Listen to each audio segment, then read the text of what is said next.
potentially used. On PlayStation 5, though, the SSD is very close to being like more RAM. Typically, it's fast enough that when you realize you need a piece of data, you can just load it from the SSD and use it. There's no need to have lots of data parked in system memory waiting to potentially be used. A different way of saying that is that most of RAM is working on the game's behalf. This is one of the reasons that 16 gigabytes of GDDR6 feels right for PlayStation 5. The presence of the SSD reduces the need for a massive intergenerational increase in size. So back to the dream of the SSD. Here we go. Here's the set of targets. Boot the game in a second. No load screens. Design freedom, meaning no twisty passages or long corridors.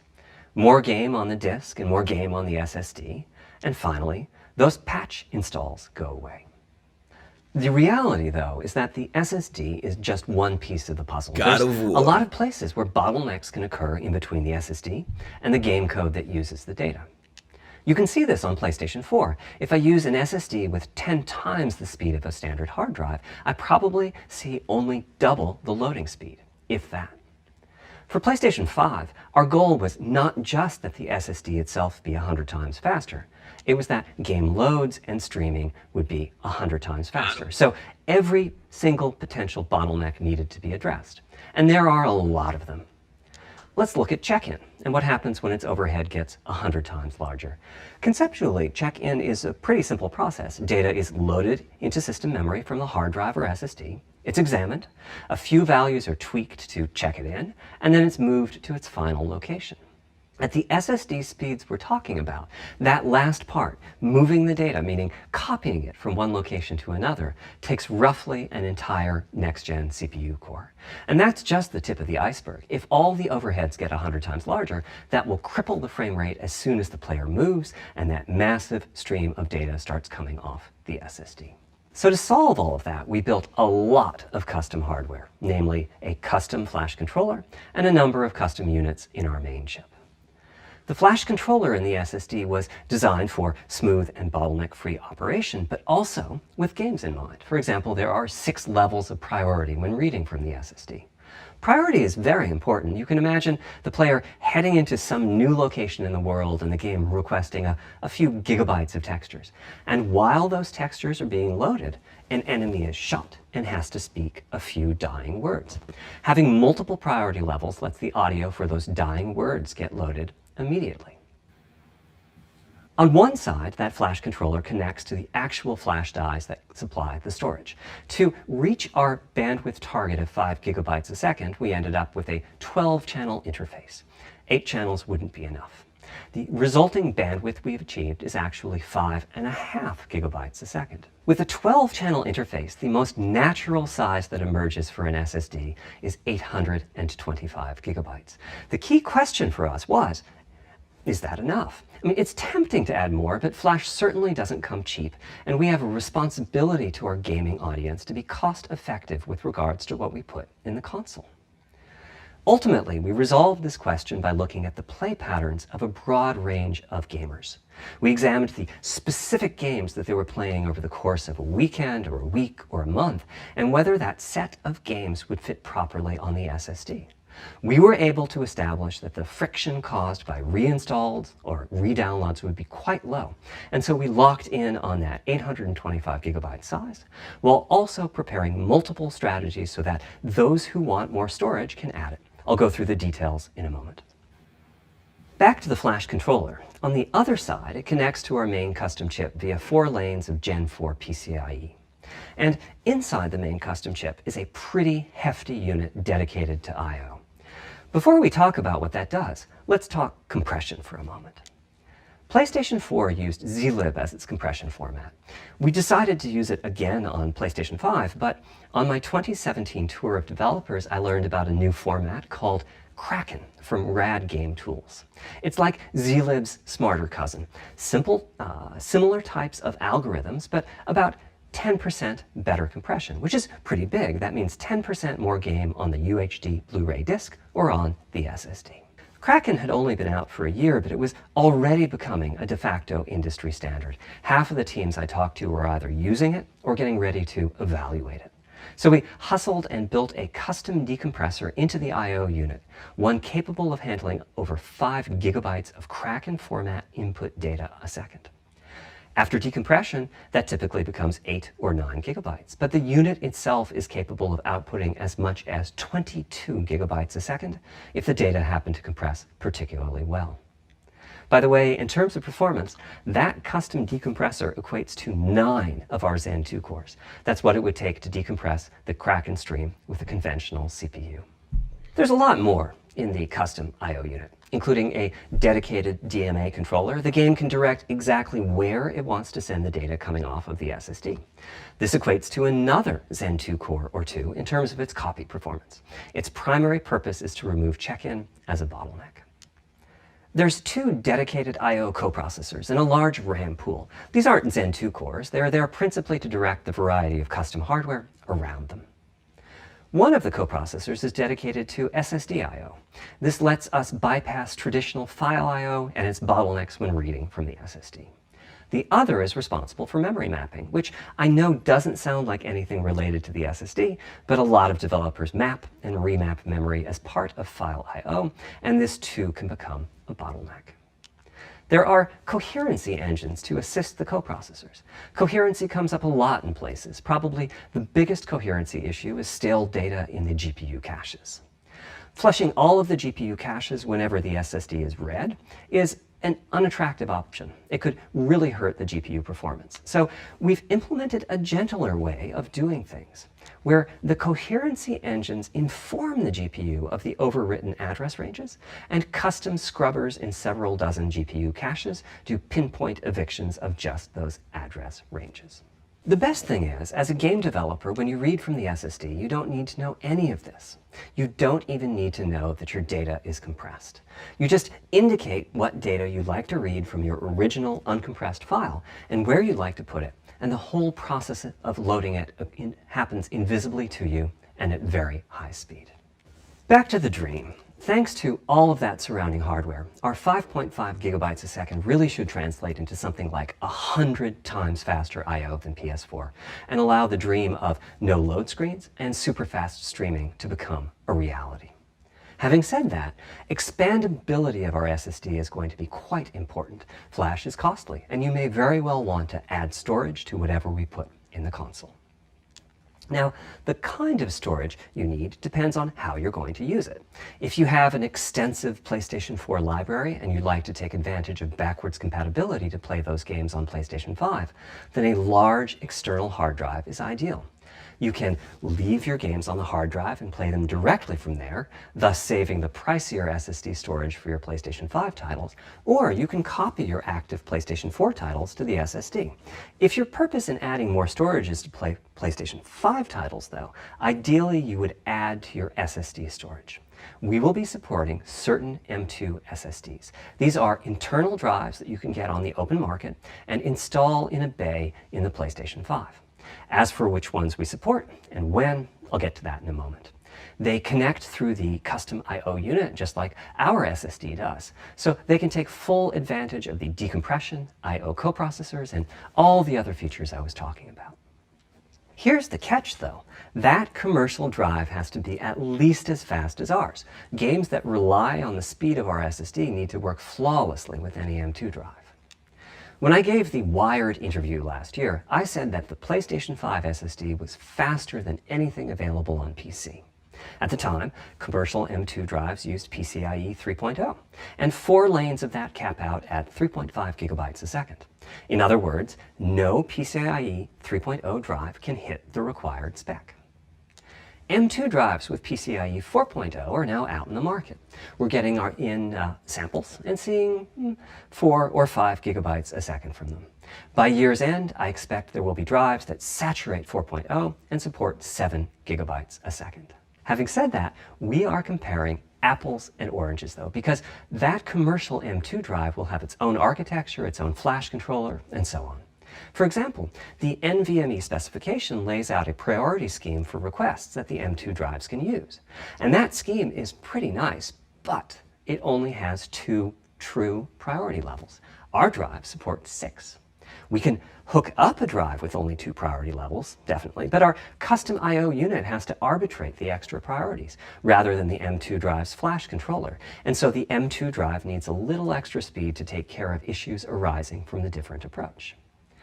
That commercial drive also needs to physically fit inside of the bay we created in PlayStation 5 for M2 drives. Unlike internal hard drives, there's unfortunately no standard for the height of an M2 drive, and some M2 drives have giant heat sinks. In fact, some of them even have their own fans. Right now, we're getting M2 drive samples and benchmarking them in various ways. When games hit beta as they get ready for the PlayStation 5 launch at year-end, we'll also be doing some compatibility testing to make sure that the architecture of particular M2 drives isn't too foreign for the games to handle. Once we've done that compatibility testing, we should be able to start letting you know which drives will physically fit and which drive samples have benchmarked appropriately high in our testing. It would be great if that happened by launch, but it's likely to be a bit past it, so please hold off on getting that M2 drive until you hear from us. Okay, back to our principles. Balancing evolution and revolution is the second of them. This was definitely a recurring theme with the GPU. We need new GPU features and capabilities. If we only have more performance, it's not really a new generation of console. Of course, many of these capabilities result in more performance. That's part of why a PlayStation 5 teraflop is more powerful than a PlayStation 4 teraflop. But we aren't just looking for the performance. We also need the ability to do something with the GPU that could not have been done before. And we need higher performance per watt. Every time we double the performance of some GPU component, we don't want to find out we've doubled the power consumed and the heat produced. But at the same time, we have to make sure the GPU can run PS4 games, and we have to ensure that the architecture is easy for the developers to adopt. Now, backwards compatibility was handled masterfully by AMD. They treated it as a key need throughout the design process. As our solution to adding new features without blindsiding developers, we made sure that if there were new significant features, it would be optional to use them. The GPU supports ray tracing, but you don't have to use ray tracing to make your game. The GPU supports primitive shaders, but you can release your first game on PlayStation 5 without making any use of them. Before I get into the capabilities of the GPU, I'd like to make clear 2 points that can be quite confusing. First, we have a custom AMD GPU based on their RDNA 2 technology. What does that mean? AMD is continuously improving and revising their tech. For RDNA 2, their goals were, roughly speaking, to reduce power consumption by re-architecting the GPU to put data close to where it's needed, to optimize the GPU for performance, and to add a new, more advanced feature set. But that feature set is malleable, which is to say that we have our own needs for PlayStation, and that can factor into what the AMD roadmap becomes. So collaboration is born. If we bring concepts to AMD that are felt to be widely useful, then they can be adopted into RDNA 2 and used broadly, including in PC GPUs. If the ideas are sufficiently specific to what we're trying to accomplish, like the GPU cache scrubbers I was talking about, then they end up being just for us. If you see a similar discrete GPU available as a PC card at roughly the same time as we release our console, that means our collaboration with AMD succeeded in producing technology useful in both worlds. It doesn't mean that we as Sony simply incorporated the PC part into our console.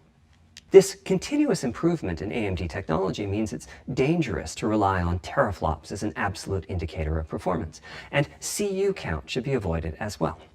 In the case of CPUs, we all understand this. The PlayStation 4 and PlayStation 5 each have 8 CPUs, but we never think that meant the capabilities and performance are equal. It's the same for CUs. For one thing, they've been getting much larger over time. Adding new features means adding lots of transistors. In fact, the transistor count for a PlayStation 5 CU is 62% larger than the transistor count for a PlayStation 4 CU. Second, the PlayStation 5 GPU is backwards compatible with PlayStation 4. What does that mean? One way you can achieve backwards compatibility is to put the previous console's chipset in the new console, like we did with some PlayStation 3s, but that's of course extremely expensive. A better way is to incorporate any differences in the previous console's logic into the new console's custom chips, meaning that even as the technology evolves, the logic and feature set that PlayStation 4 and PlayStation 4 Pro titles rely on is still available in backwards compatibility modes.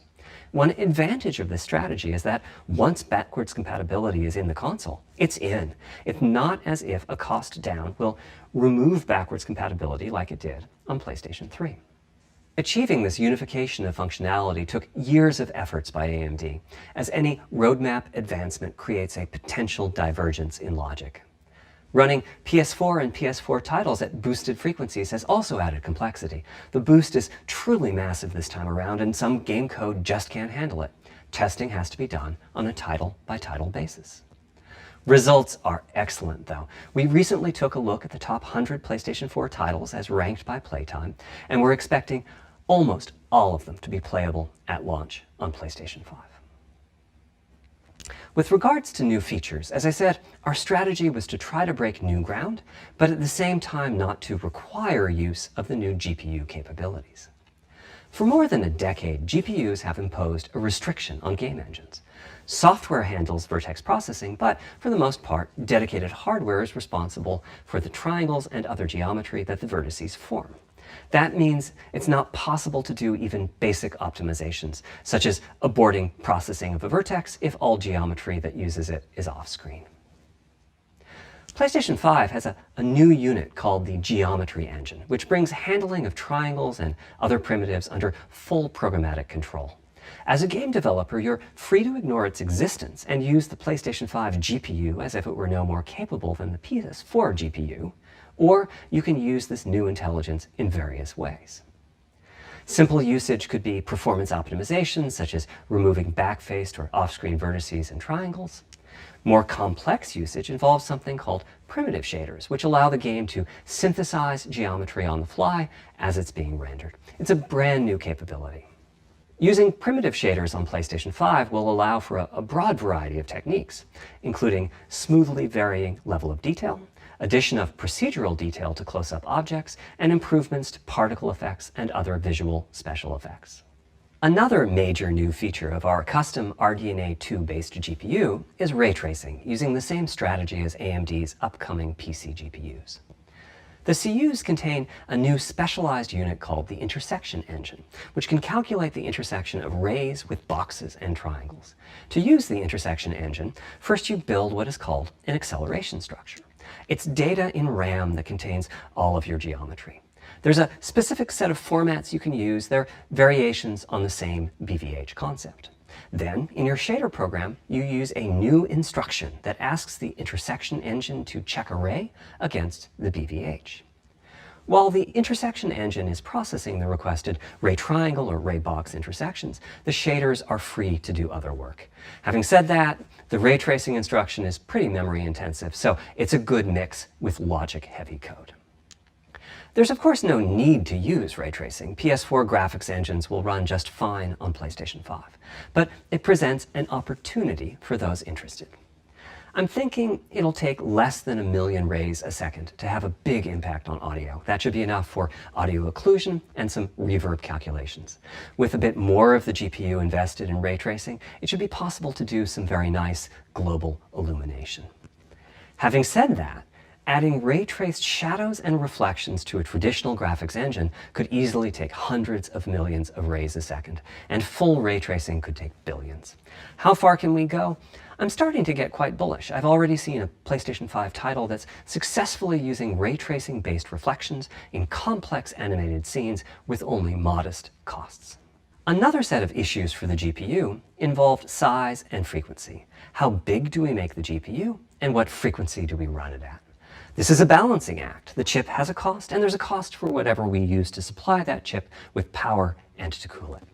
In general, I like running the GPU at higher frequency. Let me show you why. Here's 2 possible configurations for a GPU roughly of the level of the PlayStation 4 Pro. This is a thought experiment. Don't take these configurations too seriously. If you just calculate teraflops, you get the same number. But actually, the performance is noticeably different because teraflops is defined as the computational capability of the vector ALU. That's just one part of the GPU. There are a lot of other units. And those other units all run faster when the GPU frequency is higher. At 33% higher frequency, rasterization goes 33% faster. Processing the command buffer goes that much faster. The L2 and other caches have that much higher bandwidth, and so on. About the only downside is that system memory is 33% further away in terms of cycles. But the large number of benefits more than counterbalance that. As a friend of mine says, a rising tide lifts all boats. Also, it's easier to fully use 36 CUs in parallel than it is to fully use 48 CUs. When triangles are small, it's much harder to fill all those CUs with useful work. So there's a lot to be said for faster, assuming you can handle the resulting power and heat issues, which frankly, we haven't always done the best job at. Part of the reason for that is, historically, our process for setting CPU and GPU frequencies has relied on some heavy-duty guesswork with regards to how much electrical power games will consume and how much heat will be produced as a result inside of the console. Power consumption varies a lot from game to game. When I play God of War on my PS4 Pro, I know the power consumption is high just by the fan noise. But power isn't simply about engine quality. It's about the minutiae of what's being displayed and how. It's counterintuitive, but processing dense geometry typically consumes less power than processing simple geometry, which is, I suspect, why Horizon's map screen, with its low triangle count, makes my PS4 Pro heat up so much. Our process on previous consoles has been to try to guess what the maximum power consumption during the entire console lifetime might be, which is to say, the worst case scene in the worst case game, and prepare a cooling solution that we think will be quiet at that power level. If we get it right, fan noise is minimal. If we get it wrong, the console will be quite loud for the higher power games, and there's even a chance that it might overheat and shut down if we misestimate power too badly.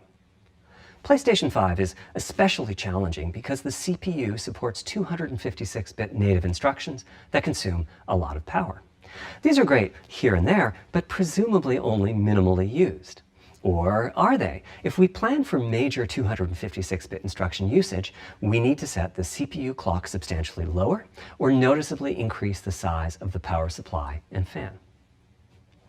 So, after much discussion, we decided to go with a very different direction on PlayStation 5. We built a GPU with 36 CUs. Mind you, RDNA 2 CUs are large. Each has 62% more transistors than the CUs we were using on PlayStation 4.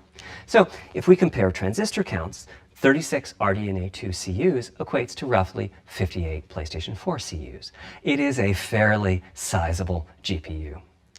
Then we went with a variable frequency strategy for PlayStation 5, which is to say we continuously run the GPU and CPU in boost mode. We supply a generous amount of electrical power and then increase the frequency of GPU and CPU until they reach the capabilities of the system's cooling solution. It's a completely different paradigm. Rather than running at constant frequency and letting power vary based on the workload, we run at essentially constant power and let the frequency vary based on the workload. We then tackled the engineering challenge of a cost-effective and high-performance cooling solution designed for that specific power level.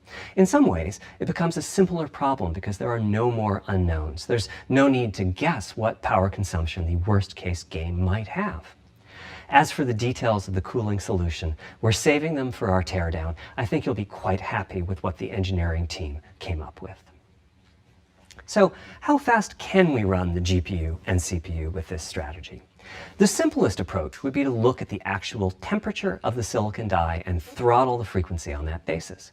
But that won't work. It fails to create a consistent PlayStation 5 experience. It wouldn't do to run a console slower simply because it was in a hot room.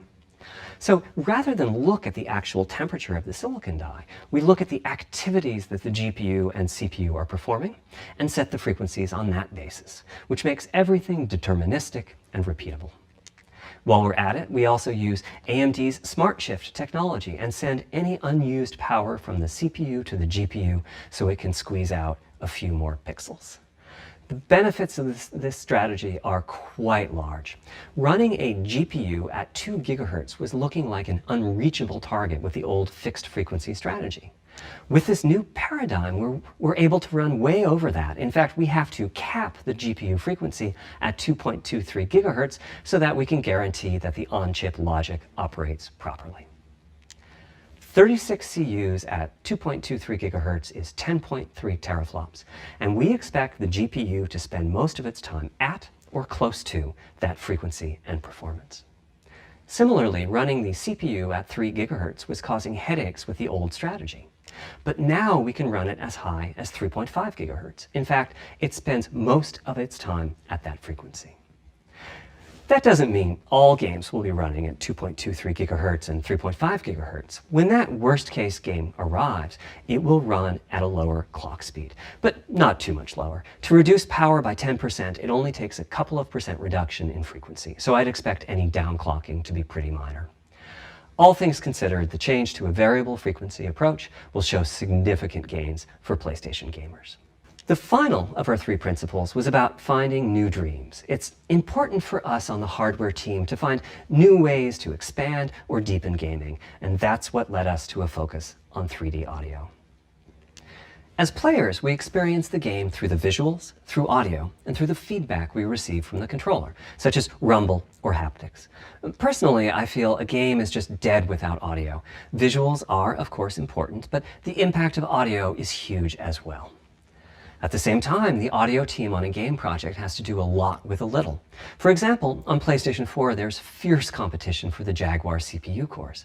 Audio typically ends up getting just a fraction of a core.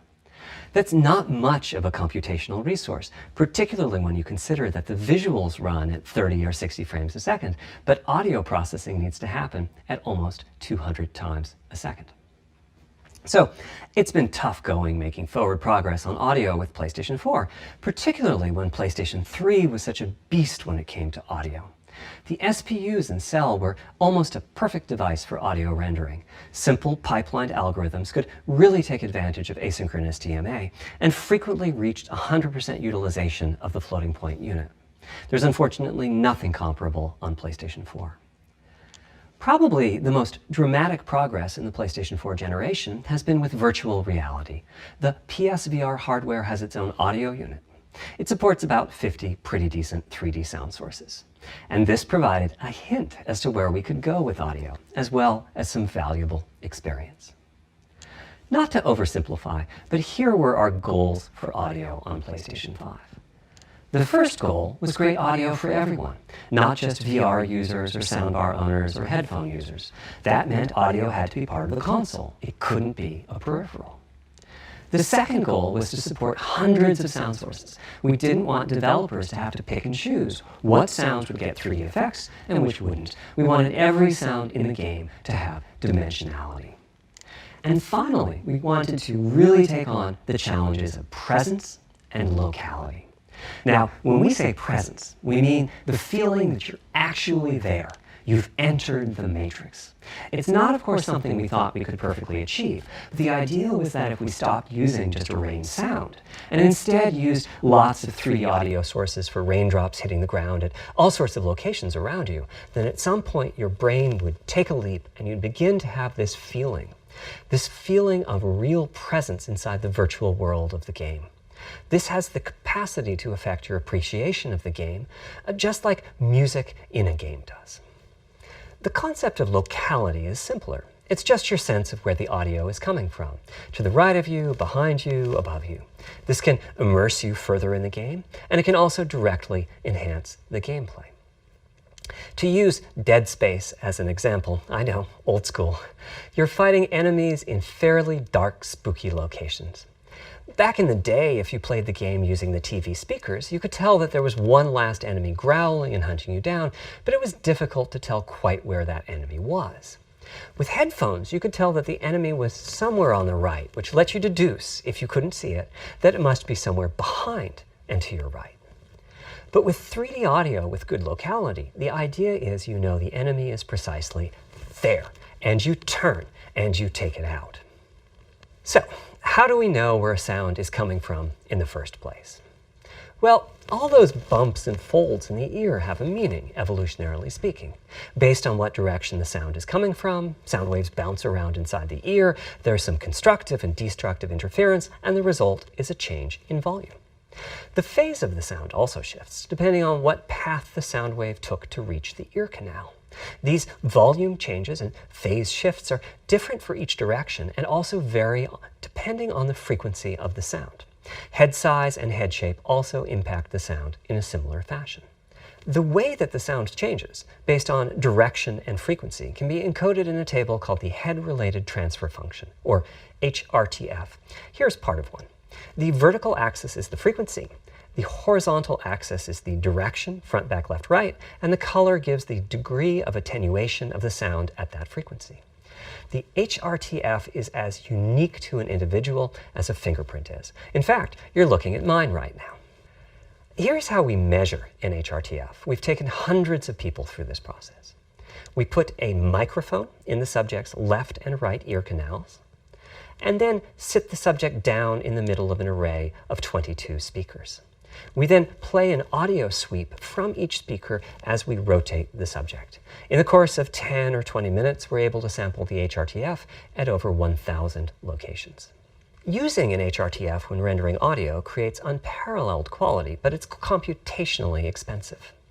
The simplest way to use an HRTF is to process a sound source to make it appear as if it's coming from one of those 1,000 locations we sample.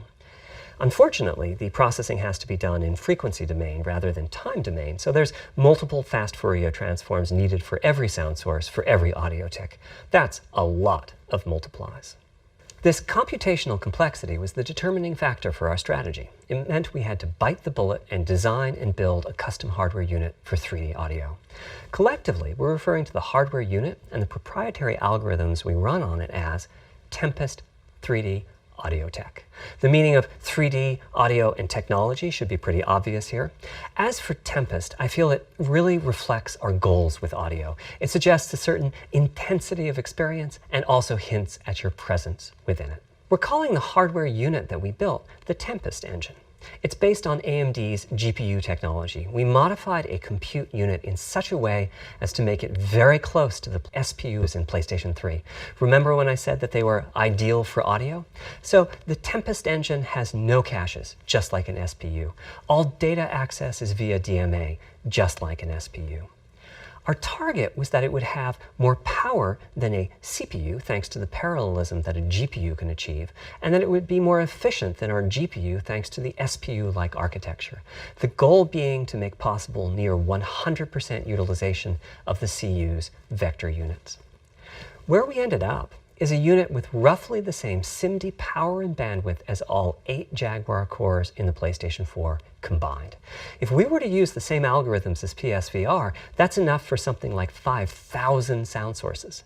But of course, we want to use more complex algorithms, and we don't need anything like that number of sounds. It would have been wonderful if a simpler strategy, such as using Dolby Atmos peripherals, could have achieved our goals, but we wanted 3D audio for all, not just those with licensed soundbars or the like. Also, we wanted many hundreds of sound sources, not just the 32 that Atmos supports. And finally, we wanted to be able to throw an overwhelming amount of processing power at the problem, and it wasn't clear what any peripheral might have inside of it. In fact, with the Tempest engine, we've even got enough power that we can allocate some to the games, to the extent that games want to make use of convolution reverb and other algorithms that are either computationally expensive or need high bandwidth. But the primary purpose of the Tempest engine remains 3D audio. Now, 3D audio is a major academic research topic. It's safe to say that no one in the world has all of the answers. And the set of algorithms that has to be invented, tuned, or implemented to realize our vision for 3D audio is immense. For example, use of HRTFs in games is quite complex. Before, I talked about making a sound source appear as if it's coming from one of those 1,000 HRTF sample locations. But for high-quality 3D game audio, we have to handle other possibilities.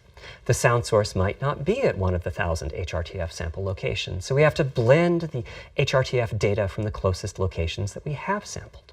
The sound source might be moving, which needs very special handling as that blend keeps changing, and that can cause phase artifacts in the resulting audio. Or the sound source might have a size to it, meaning it should feel as if it's coming from an area rather than a single point. There's also whole categories of approaches to be handled. 3D audio can be implemented using individual processing of 3D sound sources. But alternatively, ambisonics can be used for 3D audio. Ambisonics being somewhat like the spherical harmonics used in computer graphics. And finally, there's audio devices. The player might be using headphones or TV speakers or have a higher-end surround sound setup with 6 or more speakers, all of which need different approaches. That's a lot of variations. It's nice to have the computational resources of the Tempest engine, but it's clear that achieving our ultimate goals with 3D audio is going to be a multi-year, step-by-step process. Having said that, headphone audio implementation is largely complete at this time. It was a natural place for us to start. With headphones, we control exactly what each ear hears, and therefore the algorithmic development and implementation are more straightforward. For TV speakers and stereo speakers, we're in the process of implementing virtual surround sound. The idea being that if you're sitting in a sweet spot in front of the TV, then the sound can be made to feel as if it's coming from any direction, even behind you. Virtual surround sound has a lot in common with 3D audio on headphones, but it's more complex because the left ear can hear the right speaker and vice versa. We have a basic implementation of virtual surround sound up and running. We're now looking at increasing the size of that sweet spot, which is to say, making the area you need to be in to feel the 3D effect larger, and we're also working to boost the sense of locality. Headphone audio is the current gold standard for 3D audio on PlayStation 5, but we're going to see what we can do to bring virtual surround sound to a similar level, after which we'll start in on setups with more speakers, such as 6-channel surround sound. It's now to the point where some of the PlayStation 5 games in development are extensively using these systems. One of the game demos allows you to toggle between conventional PlayStation 4 style stereo audio and our new 3D audio. I listened with just an ordinary pair of over-the-ear headphones, and wow, I could feel a difference. 3D audio has that dimensional feel to it. Conventional stereo audio feels smashed flat by comparison. The improvement is obvious. So, a big advancement, but have I entered the matrix? Does my brain believe I'm really there, like I was talking about earlier when I explained our target of presence? Well, the answer is no, but you've probably caught on to what's missing here, namely whose HRTF was being used. It wasn't mine, it was the default HRTF. The audio team analyzed the hundreds that they measured and chose the one they felt was the closest fit to the total game-playing audience. This shows a piece of the default HRTF on the left and my HRTF on the right. You can see that the general features are much the same, but the details are quite different. With the default HRTF, as I said, the 3D audio sounds pretty great. When I use my HRTF, though, the audio reaches a higher level of realism, which is to say that when using headphones and my HRTF, I occasionally get fooled and even think a sound is coming from the real world when it's actually coming from the game. A corollary to this is that there are a few people whose HRTFs are sufficiently far from the default HRTF, that's the red dot here, that they can toggle between PS4 style and PS5 style audio and not sense much difference. I've had a few people describe the PlayStation 5's 3D audio as sounding like a bit better stereo audio. Presumably they're the ones at the very edges of this diagram. Which means what HRTF you're using is key. I'd like everyone to be able to experience what I'm experiencing, but obviously it's not possible to measure the HRTF of every PlayStation user. That means HRTF selection and synthesis are going to be big topics going forward as the Tempest technology matures. At PlayStation 5 launch, we'll be offering a choice of 5 HRTFs. There's a simple test where you pick the one that gives you the best locality. That's just the first step, though. This is an open-ended research topic. Maybe you'll be sending us a photo of your ear, and we'll choose a neural network to pick the closest HRTF in our library. Maybe you'll be sending us a video of your ears and your head, and we'll make a 3D model of them and synthesize the HRTF. Maybe you'll play an audio game to tune your HRTF. We'll be subtly changing it as you play and home in on the HRTF that gives you the highest score, meaning that it matches you the best. This is a journey we'll all be taking together over the next few years. Ultimately, we're committing to enabling everyone to experience that next level of realism. Hopefully, I've been able to illustrate a bit about our design and decision-making process today, and why PlayStation 5 has the feature set that it does. Now comes the fun part. We get to see how the development community takes advantage of that feature set. I'm hoping for the completely unexpected. Will it come from audio, ray tracing, the capabilities of the SSD, or something else? I guess we'll find out soon enough. Thank you for your time today.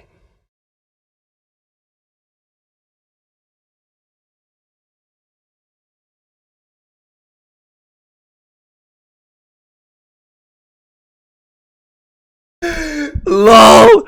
I'm done. I'm done. We just sat through this to not even hear about the PS5. Well, it's actual. What the fuck?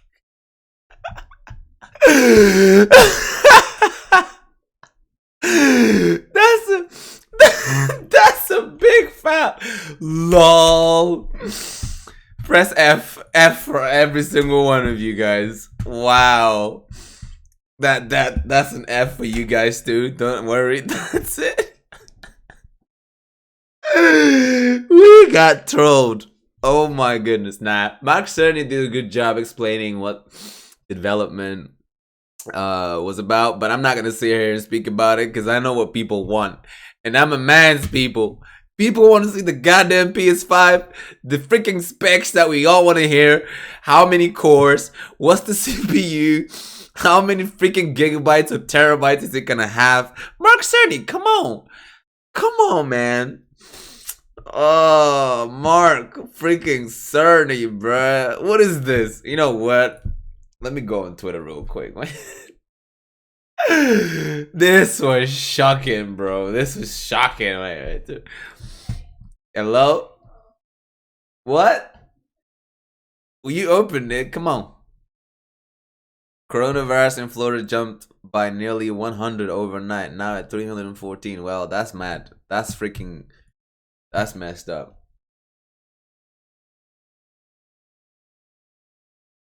I got an emoji for Sony. Wait, here he is.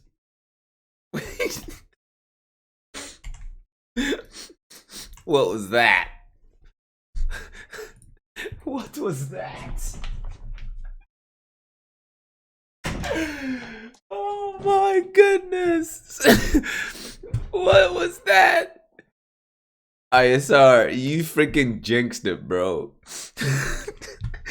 He was like, imagine after all of this, they do not show PS5. I was about to say Xbox. What the flip? And they didn't. I knew it. He started talking about, well, after all of this, I was like, nah, he's gonna end it. He's gonna end it, bro. You know what? Let me turn back on my PS4, GDR6, all that stuff. Bruh. I'm done. Israel, how do you know this? Israel, how do you know this? You gotta be more specific about this. Now you got our attention. How do you know this? Everyone pre-ordered Xbox. There's no games, Peter. Chris, there's no games in the Xbox. So I can't pre-order something that has no games. I'm still gonna wait. No games, though. No games. Piece of Yo, Hellfire, chill. Chill, Hellfire, chill. We're not here to fight, man. We're here to, like, have a... You know what? I'm still gonna order that pizza, so you guys have to come over, man. Let's just have pizza and actually have a good talk and all that stuff. But, like, this was just garbage.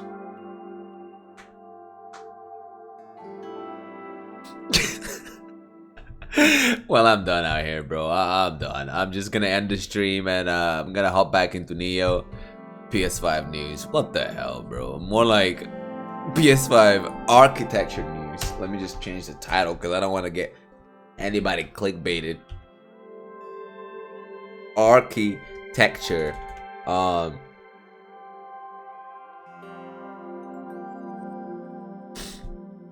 There we go.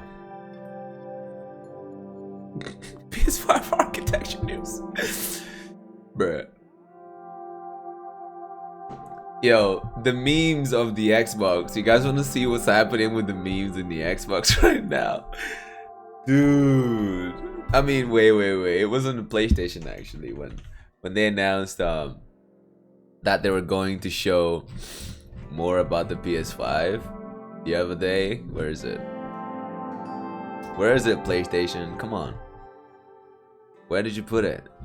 God dang it, bruh. Oh, here it is. The memes the Sony Pony fanboys have been putting. First of all, my man, Oh Black Thunder. Look at these memes. These are the funniest memes, bro. Wait, 2 seconds. That's not it. That's not it.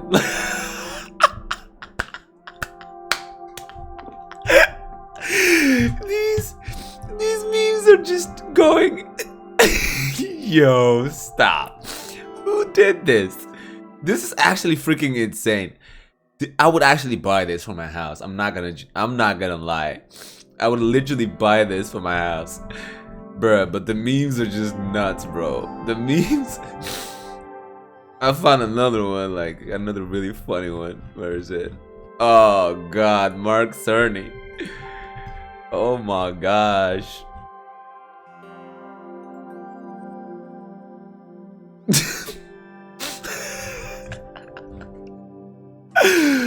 Oh my goodness, bruh. Oh nah. See me rolling, hey, they hating, patrolling and trying to. I'm flipping done, bro. Oh my gosh. Hey, nah, bro. The memes just keep on going. They keep. They keep on going.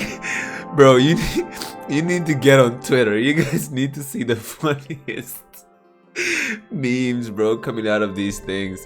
I'm here for that. And everyone right now is a keyboard warrior sitting at home because of the coronavirus. Yeah, even you motherfuckers, you keyboard warriors. If you're a keyboard warrior, raise your hand. Raise your goddamn hands. Goddamn keyboard warriors. You know what else you guys need to see, bruh? A real man. What a real man looks like right here. Look. This is me when I used to do long jump. Where is it? I think it was a school picture. What the hell? They no longer have it. I've been removed off Google. Oh, that's sad, isn't it? I looked skinny as hell, bro, but I jumped over some big ass thing and people actually captured that. 12 teraflops. Microcache hyped too much. Nah, bro, I respect that. I respect that Xbox actually did a good job. And the specs of the Xbox is looking kind of lit. I'm not gonna lie, man. Like, it's impressive. Series X. Xbox Series X, nah. Xbox Series X. Where are the specs at? Where are the specs at? Let me just go and find the specs real quick. Specs. No, it's Series X. Wow, look at that. 12 teraflops, 52 CPUs, 1.8. What? Is it a 1.8 or 1828? Come on, make it right. 1.8. So you need to have a comma right there, not a freaking dot. Anyway, 1 terabyte storage, which is good. This is what we need for the PS5. Come on, let's get it. Up to 125 frames per second, guys, and potential. Right, okay. So you know how PlayStation said how 8K resolution was gonna be a thing as well. At least Xbox is not lying about it. At least they're actually saying it's a potential 8K resolution, which means, let's just rephrase that. When they mean potential, they actually mean Jesus. Potential, what you call it? 8K resolution. My keyboard, man. I'm not used to this keyboard. They mean checkerboard, okay? They mean checkerboard thing, not not the actual thing. Okay, you gotta understand that. So Xbox is actually doing a great job. I'm not too sure about the PlayStation 5, but I'm out. I'm out, bruh. I'm out here trying to play games, man. I'm just gonna go and play my Neo and actually enjoy myself. Then I order my pizza for dinner or something. I don't know, man. This was like freaking.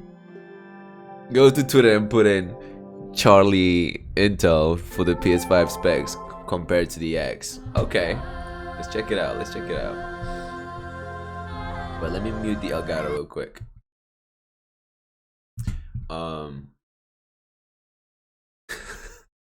This was one funny freaking. What is it called again? Charlie. Just gonna copy that real quick. Bam.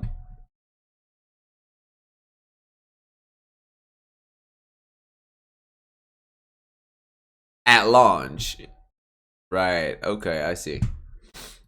I don't recall hearing about that, but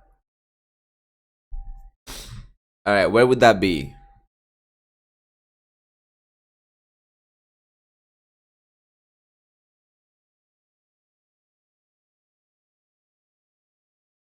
Yo. Okay, that's a killer. That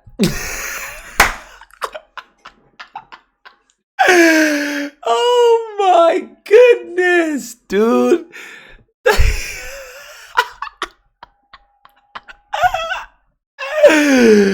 People need to stop with this meme. Dude, the PlayStation 5 internal SSD, is 825 gigabytes and it can load up to 500 gigabytes of data in 1 second. In 1 second. Not even my PC is able to do that. What the flip? Xbox Series X is like 1 terabyte and it can load 2.4 gigabytes in 1 second. Like, how is that possible? If this is bigger and that's smaller, how is that able to, like, I don't get it. They need to understand. They oh my gosh, bro. Wait, hold on a second. We need to go back to what I'm actually talking about real quick, guys. Right here. This is what I'm talking about. Listen to this. So the PlayStation 5's internal SSD is 825 gigabytes. And it can load up to 5.5 gigabytes of data in 1 second. Whilst Xbox has 1 terabyte, which is bigger, but somehow it works slower than the PS5's SSD, and it loads less amount of data than the PS5 SSD. I don't understand how PlayStation managed to get out of this much more than the Xbox Series X or Series X can. I don't understand, but this meme needs to stop. This is confidential. Sony, oh my gosh. This meme needs to stop. Look at this man. Look at this man's face, bro. Oh my gosh. I'm done. I know, right? Israel, I don't understand. I don't understand how they got, like, bruh. I don't know, man. I don't know. But this is funny, bro. This is funny. The console wars. I'm trying. Every console has something to offer. Stop fighting like petty children over pieces of plastic. Right? That's what I'm thinking. I'm thinking the 1 terabyte's bigger, so it's better. And you know, W. Lol. What's going on here? Let's see.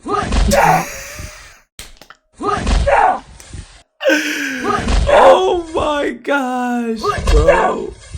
Oh my god. Who even gets punched like that and drops like that, bro? No way. Come on. That's insane. Well, I still haven't seen the specs though. Somebody told me to go into this guy's what do you call it? Specs. Oh, okay. Here we are.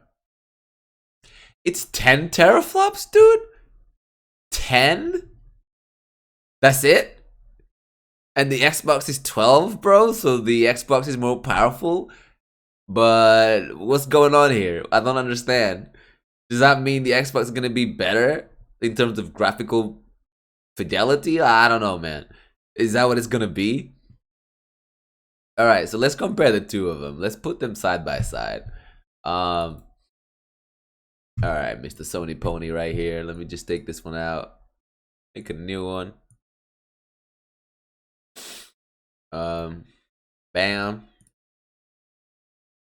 Paste and go. Let's see what happens.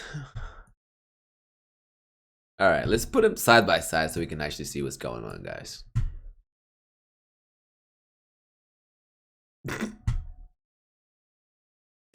people go nuts about these console wars. All right, so the PlayStation 5 on the left and the Xbox Series X on the right. All right, so 8 cores, right? Both have 8 cores. Xbox is more powerful still, 3.6. PlayStation has 3.5. 12 teraflops for the Xbox, and the PlayStation has 10. Custom RDNA 2, whatever that means. I didn't even listen to Mark Cerny to understand what actually that means. This is why you guys should pay attention in maths classes. Mark Cerny just gave us a really good in-depth explanation about PlayStation 5. Instead, we were talking about pizza. I guess nobody liked school, okay? And I don't think any one of you did. Memory bandwidth. Oh, this is where the PlayStation 5... What? Wait, I don't understand. Does that mean Xbox can go to up to like 300? Like, this is a choice? Would that be like variable? Oh no, that's 500. I don't understand. I don't understand any of this. 1 terabyte custom. Internal storage 825. Are you freaking joking? Are you freaking joking?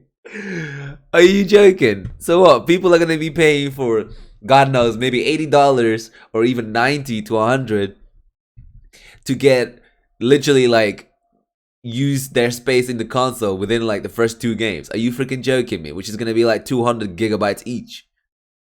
Are you joking, Sony? Come on, man. You can do better than that. And then expandable memorable storage. Oh, okay. Same here. Same here. Optical drive. 4K optical drive. Come on, man. Sony, where you at? Where you at, Sony? Xbox has more specs, dudes. I'm not gonna lie to you. Blu-ray drive. They kept the Blu-ray drive. I'm not sure about... I don't actually know what these things mean, to be honest with you. So I can't really talk shit about it because I don't actually know what it means. But seems to me that the Xbox has got better specs. If I was to look at 2 computers, I would have picked the Xbox one for sure. Literally, I would have picked not this, but the Xbox one because it has more space, more power, which means it doesn't necessarily mean it's gonna bring more out of the games. But I don't know. Maybe it's it's the technology that Sony may have used in their fucking chip. The technology that Sony may have used in their chip to get more out of it. That's maybe why they may have...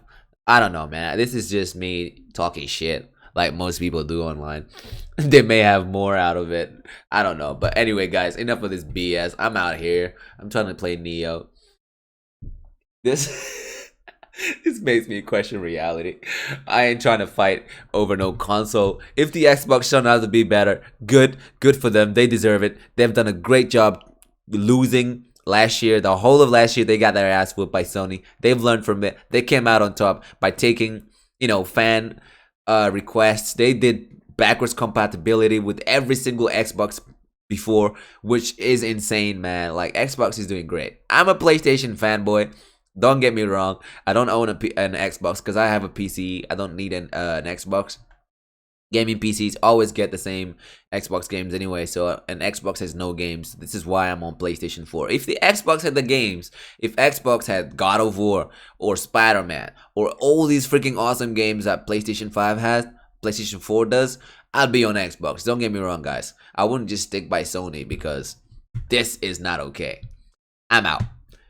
Peace. For those of you that want to come and see Neo, I'm going to start a new stream. Make sure you come through. I'm out of here. Goddamn PlayStation 5. Instead, we got a freaking maths class. Jesus Christ. Don't forget to come over for pizza, guys. Don't forget, man.